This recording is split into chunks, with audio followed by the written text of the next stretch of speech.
La meva mare no em va ensenyar a pregar, ni em va portar a l'església, ni era creient. La meva mare era una persona que es va formar molt a l'escola laica, la república, i també el meu pare. El meu pare tampoc era creient. Cap dels dos anava a missa. I no simplement no anava, sinó que la meva mare era clarament atea, no creient. Però tenia una frase que és al revés del que normalment diu la gent. La gent diu normalment que creu en Déu però no en els capellans.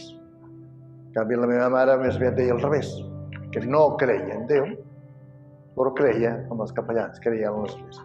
Cosa que a mi m'ha fet, doncs, m'ha marcat, perquè m'ha aproximat molt a l'església. I amb això doncs he tingut sort d'aproximar-me.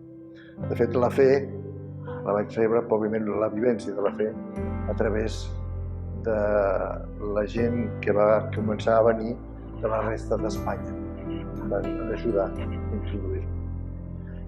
De tota manera, jo em recordo a mi mateix sempre com enamorat, atret per Déu, sempre.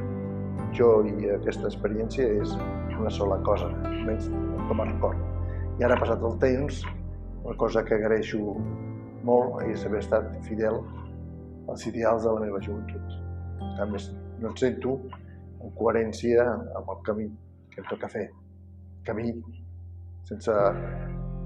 que seria impossible haver-ho fet sense els meus germans, els frares, que m'han ensenyat, m'han acompanyat, hem rigut, hem pregat, hem pogut parlar de Déu, fer realitat aquella experiència primera, malgrat les dificultats que aquest camí i els canvis que hi ha hagut aquests anys.